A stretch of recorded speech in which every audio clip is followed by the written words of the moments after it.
let me share the text with you so you can see the text. My reminiscences. So this is the text that we would be studying, and as you can see, this has been translated from the original Bengali Jiban Sriti by Surendranath Tagore, and the illustrations are by Shashi Kumar Hesh. It was published in 1917. So you'd remember that Rabindranath got the Nobel Prize in 1913, so after 4 years. And this is the portrait of Rabindranath by Shashi Kumar Hesh. And let us move on to the contents and the translator's preface. So we will first read this. This is a short preface that Surendranath Tagore had penned.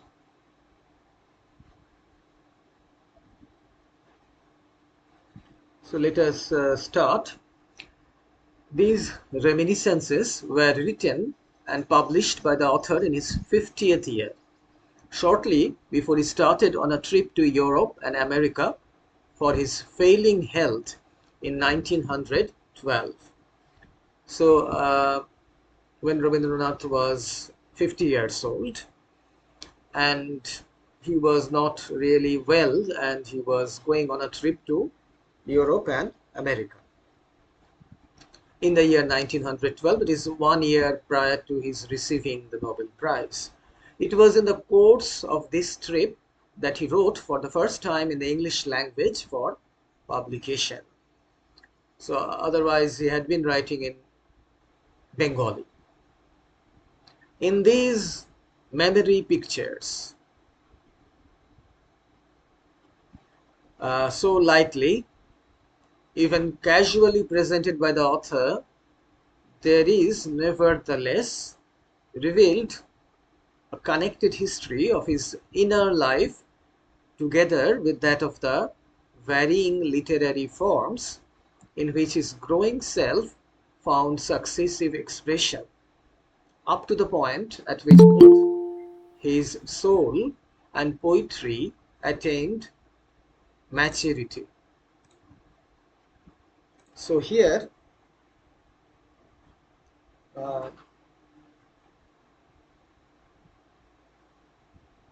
it seems to be a kind of a casual presentation, but there is a history that is being depicted here, it's being described here, and how he had evolved as a writer. He had been trying different literary forms, and his growing self, how he was growing as a writer, and how he attained maturity as a writer, and both from his inner self. This lightness of manner and importance of matter form a combination, the translation of which into a different language is naturally a matter of considerable difficulty. It was, in any case, a task which the present translator, not being an original writer in the English language, would hardly have ventured to undertake had there not been other considerations. So Surendranath Tagore here is saying that it was a difficult task for him to translate this book from Bengali into English. The translator's familiarity, however, with the persons, scenes, and events herein depicted made it a temptation difficult for him to resist, as well as a responsibility which he did not care to leave to others, not possessing these advantages, and therefore more liable to miss a point or give a wrong impression.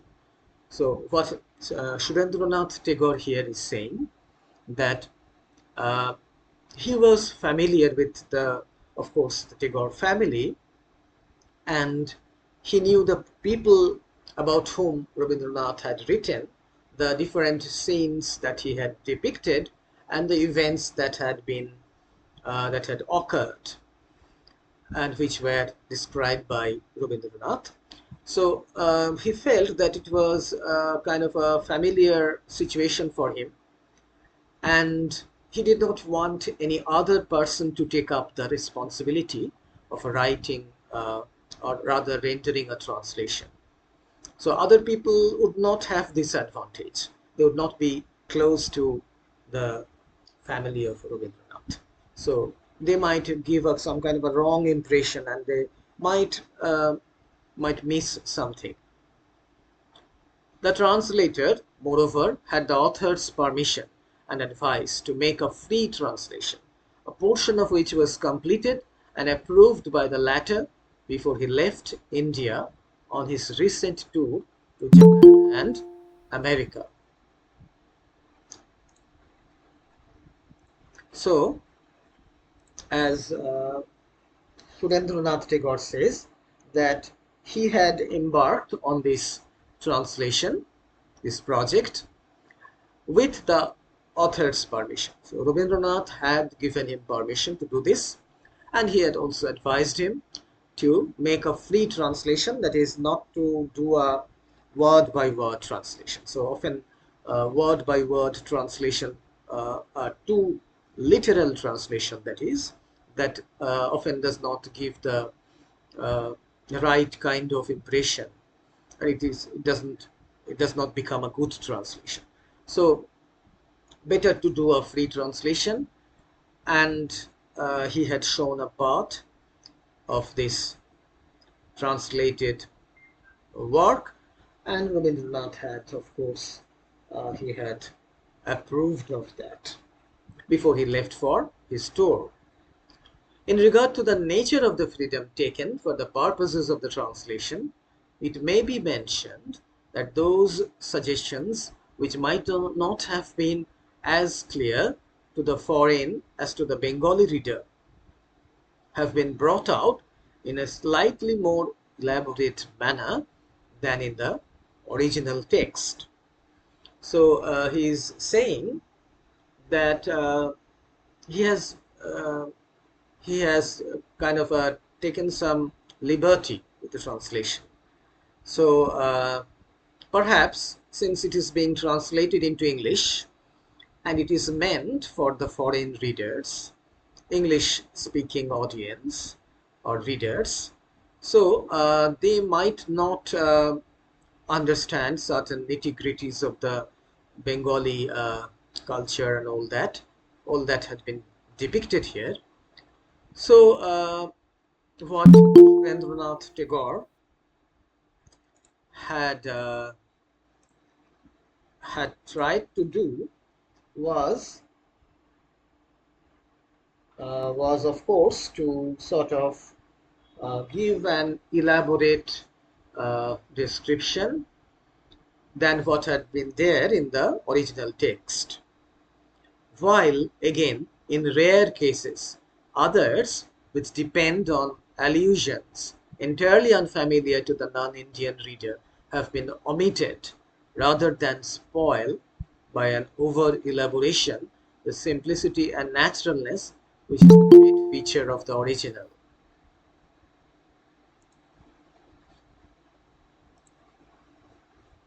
So again, Surendranath Tagore says that there have been portions, certain areas in the original text where there were certain allusions. Uh, there were certain allusions which the foreign reader, the English speaking reader, would not have understood. And so, because those would be really unfamiliar to them, the non-Indian reader. So Surendranath Tagore thought it better to leave them altogether, not to try to translate them. because the simplicity and naturalness of the original text would have been lost in the translation. So he did not try to translate those portions. There are no footnotes in the original. All the footnotes here given have been added by the translator in the hope that they may be of further assistance to the foreign reader. So this work was primarily written for the foreign readers. And of course, they would be interested in the life of Rabindranath now that he had got the Nobel Prize. So the curiosity about his life, his boyhood days, and all the events that had happened would be of interest for the foreigners. So this was needed. But there are no footnotes in the original text. But Surendranath Tagore thought that some footnotes were should be there, and so he uh, has incorporated such footnotes here. Okay, so we have read the translator's preface, and now we will move on to part 1. Part 1, you can see the first chapter, and then actually we'll be doing up till here 15, chapter 15, At the Himalayas, part 3, the end of part 3. So you have up till this portion in your syllabus, but of course you are free to read the rest and also the Bengali version. I don't know whether you have already read Jibon Shriti. It would be really nice reading for you now that you have visited his house. So it would be good thing for you. So let us move on to the text itself now. And here are some of the portraits.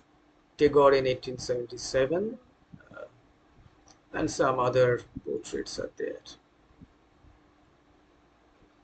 Part 1, and the first chapter begins, My Reminiscences. It does not have any other title, any separate title like the other chapters, but just My Reminiscences. So let us read what the great poet is saying. I know not who paints the pictures on memory's canvas, but whoever he may be, what he is painting are pictures, by which I mean that he is not there with his brush simply to make a faithful copy of all that is happening. So it is beyond the poet's or the writer's power to comprehend or understand who gives us all these memories, the pictures that come to our minds as we grow up from our childhood days to maturity. So in our mind's eye, or our memory is like a canvas. It's like a canvas where the painter, the Almighty perhaps, though Rabindranath does not refer to him as such, his painting is giving us number of impressions. So the pictures are being painted. Everything that happens, that was happening in his life, that is not a faithful copy. He takes in and leaves out according to his taste. So there is a kind of a selection process. He makes many a big thing small, small thing big. So according to his veins or according to his taste. He has no compunction in putting into the background that which was to the fore, or bringing to the front that which was behind. So the sequence of events is not maintained. Something that came later is put at the beginning, and something that should have been at the beginning is put at the end. In short, he is painting pictures, and not writing history. So he's like a painter. He's not maintaining a chronological sequence, a time stamp or a time frame. A historian, what he or she does, he or she tries to maintain a time sequence, a chronological sequence. But here, a painter paints from his memory. He just looks at the scenery around him, whatever he can find, and he records his impressions on the canvas. Thus, over life's outward aspect passes the series of events, and within is being painted a set of pictures. The two correspond but are not one. So, life's outward aspect is full of a number of events that keep happening, that come one after another, and they are being depicted in a way, in a sort of, in a series of pictures. So these two cannot be equated, made into one. They have some kind of a connection, a correspondence, but they are not the one and the same thing.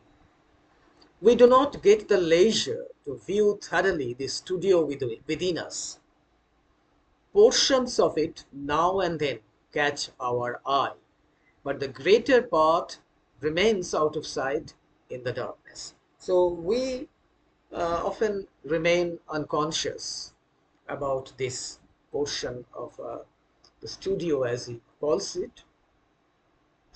Why the ever busy painter is painting, when he will have done? For what gallery his pictures are destined? Who can tell? So the question remains, who has sort of organized the events that occur in someone's life, and they come like so many events and so many pictures, one by one they flash by,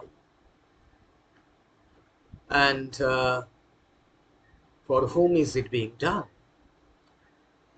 Some years ago, on being questioned as to the events of my past life, I had occasion to pry into this picture chamber. So Rabindranath here is saying that someone had asked me about my past life, and then he had to go back. He had occasion to go back to his past. This picture chamber, open this picture chamber, where were stored all the pictures of his past life.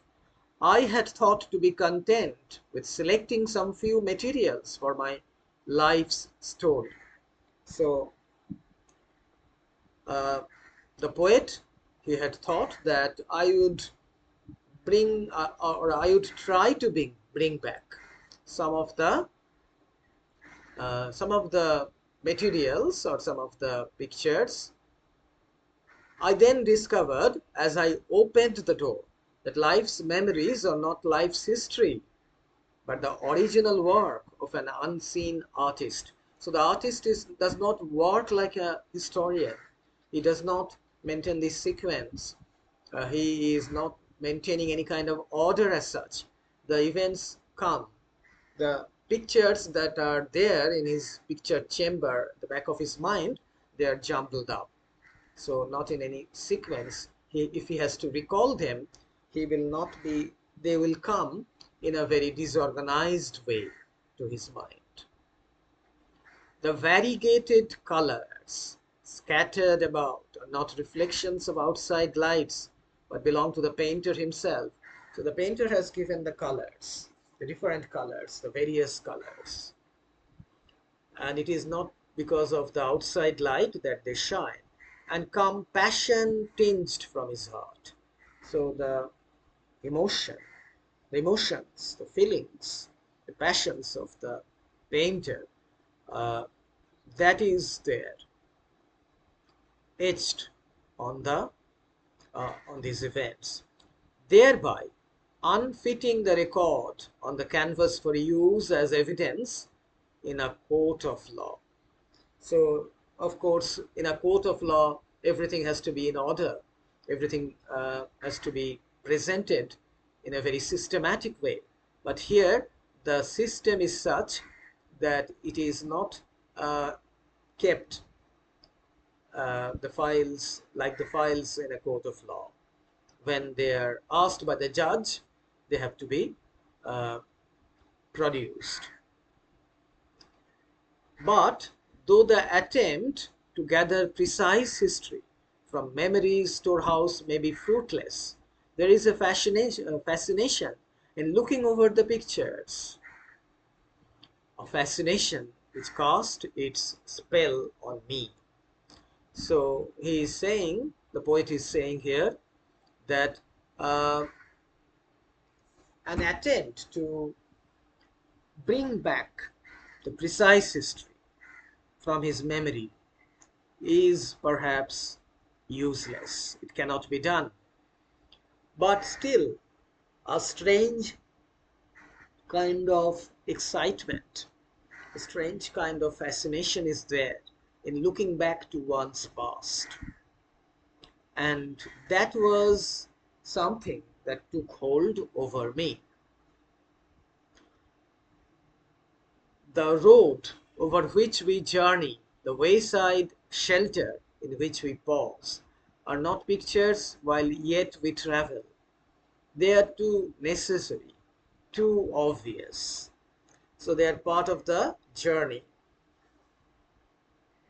When, however, before turning into the evening rest house, we look back upon the cities, fields, rivers, and hills which we have been through in life's morning, then, in the light of the passing day, are the pictures indeed.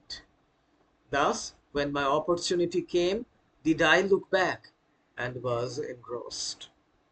So he's saying here that life is a kind of a journey, right from one's childhood days to the old age, and it is a journey. When one is undertaking that journey, one does not really consider or look back occasionally at what he has left behind him, but later on, at a later date, after some time, after considerable time has elapsed, then what one may be doing, of course, he would look back on the journey that he has undertaken. So in the initial stage of one's life, life's morning that is, and when the day has passed and evening is coming on, that is, one has passed through one's childhood, one's youth, one's middle age, and then one is approaching old age. So then one might feel the inclination or the wish to look back. And when Tagore was asked by this individual about his past life, he had the opportunity to look back, and he was really engrossed. He was fascinated, as he says. Was this interest aroused within me solely by a natural affection for my own past? Some personal feeling, of course, there must have been, but the pictures had also an independent artistic value of their own. So, of course, one is tempted to look back on one's life, on one's younger days, when one attains a certain age, and it is a natural kind of a feeling or a natural thing to do, having a kind of an interest. Uh, the personal feeling was there. So Rabindranath is here saying that yes, personal feeling was there, but those past events and pictures, those images, they had certain artistic values for their own, on their own. There is no event in my reminiscences worthy of being preserved for all time. But the quality of the subject is not the only justification for a record. So he's saying that I do not consider anything that had happened in my early life, in my past life, uh, that was worthy of being recorded for posterity to read. But the quality of the subject, the quality might not have been there. Something else was perhaps uh, working, so that his past life was important. It was worthy to be recorded. What one has truly felt, if only it can be made sensible to others, is always of importance to one's fellow men. So the true emotions, feelings, sensations, if anyone has felt it truly in a genuine, authentic way, then, and succeeded, if he has succeeded in sort of presenting them in a coherent, sensible manner to others, that of course becomes an important record for others. If pictures which have taken shape in memory can be brought out in words, they are worth a place in literature. So, if those pictures, if in memory they were there, and they have shaped the memory of the poet, the different pictures, the different images, the different occurrences, incidents, sensations, so they have shaped his memory. If they can be described, if they can be put down in black and white for others to read, then of course it might be said that they are worthy to be part of literature. It is as literary material that I offer my memory pictures. To take them as an attempt at autobiography would be a mistake. In such a view, these reminiscences would appear useless as well as incomplete. So, Rabindranath ends this first introductory chapter, we might say, uh, by concluding that he is putting forward these events in his life, in his past life, as literary material, not as something, not as autobiography. It is not an autobiography. Though, however, of course, we are reading it as part of his autobiography. Uh, and he says that these reminiscences would be looked upon as something that he had experienced, but they are not everything. So, like the painter, he has perhaps omitted something, and otherwise they would appear useless. So, this is a short first chapter where Rabindranath is giving us some kind of an introduction as to why he thought about writing these reminiscences, and what was his purpose, and what is the nature of uh, this work. Now, the second chapter. The second chapter is titled "Teaching Begins."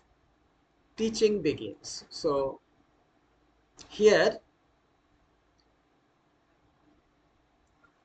he is going to talk about his education, how it started. We three boys were being brought up together. Both my companions were 2 years older than I. When they were placed under their tutor, my teaching also began. But of what I learned, nothing remains in my memory. So he was very young at that time. There were two other boys who were being taught along with him, but they were 2 years older than him. And Rabindranath remembers that he used to be with them, but what he learned, of course, he could not remember. What constantly recurs to me is, quote, the rain patters, the leaf quivers, unquote. So this is, I think, part of the Bengali primer, that is Jol Pore Pata Nore. You will find that in the Bengali version, Jibon Smriti. So we have also perhaps read this in our childhood days, Jol Pore Pata Nore. So a rhythmical sentence. The rain patters, the leaf quivers. So the children were uh, asked to memorize this. I am just come to anchor after crossing the stormy region of the Kora Khala series. And I am reading The Rain Patters, The Leaf Quivers, for me, the first poem of the arch poet. So he's saying that he has moved from the initial part uh, of this Kora and Khala series, and he has progressed to this Jolpore Patanore stage. And for him, this is the first poem to which he was introduced. The arch poet, that is nature. Whenever the joy of that day comes back to me, even now, I realize why rhyme is so needful in poetry. So this much the poet remembers, that this was what he had read, and the rhythmical nature of this sentence is etched forever in his memory, and uh, he understands that rhyme is really important. Because of it, the words come to an end, and yet end not. So the rhyme scheme that is there, it seems to come to an end, but it continues. The utterance is over, but not its ring. What is being said, that is completed perhaps, but the ring of it is not finished. It's sort of echoes. It has a kind of echoing effect. And the ear and the mind can go on and on with their game of tossing the rhyme to each other. So the ear and the mind, the ear would help the child to listen, and it would go into the mind or the brain, and this rhyme would forever be playing. It would be there in the mind. Thus did the rain patter and the leaves quiver again and again, the livelong day in my consciousness. So this is the first lesson that he had learned uh, at home, of course, with the other two boys. And this was something that had a uh, very strong influence on his mind. Another episode of this period of my early boyhood is held fast in my mind. We had an old cashier, Kailash by name, who was like one of the family. He was a great wit and would be constantly cracking jokes with everybody, old and young. So the first person that he mentions is the cashier. His name is Kailash, and he had become a member of the family because he had been living there for a very long time with them. And he was a witty fellow. He was always joking with everyone, the old people as well as the young. Recently married sons-in-law, newcomers into the family circle being his special butts. So he used to joke with sons-in-laws who were freshly married, and newcomers into the family circle, people who had been unfamiliar with the Tagore family. So he really had a good time with them. There was room for the suspicion that his humor had not deserted him even after death. So even after his death, it was thought that he would have his uh, sense of humor. Once my elders were engaged in an attempt to start a postal service with the other world by means of a planchet. Now, uh, the planchet is actually is a uh, kind of a method which was very popular during Tagore's day, and Tagore himself, Rabindranath, was a person who was uh, used to practice all these things, whereby there used to be a three-legged table in a dark room, and the people who would be trying to bring back or try to communicate with a person who has recently died or about whom everyone remembered. So that was a planchet, and um as Rabindranath here says, the elders, they were engaged in an attempt to start a postal service. A postal service. So that is really, really ridiculous to start a postal service with the people of the other world. At one of the sittings, the pencil scrawled out the name of Kailash. So the person whose soul would come to respond to the calling, perhaps his name would be written by the medium, who would be the kind of person who would write down the answers to the questions. He was asked as to the sort of life one led where he was. Not a bit of it, was the reply. Why should you get so cheap what I had to die to learn? So he was as witty as ever. He did not want to disclose how he was faring in the other world, how he was, how the situation was there, and what he had said was the fact that he did not want to disclose to the people of this world about the mysterious happenings or the mysterious knowledge which he had to learn by dying. So it's not going to be that cheap for you. So you have to die first, and then you would come to know about the happenings of the other world. So this is a reference to this person called the cashier called Kailash. And then again, this Kailash used to rattle off, for my special delectation, for my special delight, a doggerel ballad of his own composition. So he was some kind of a poet also. Sorry. Uh, the hero was myself, and there was a glowing anticipation of the arrival of a heroine.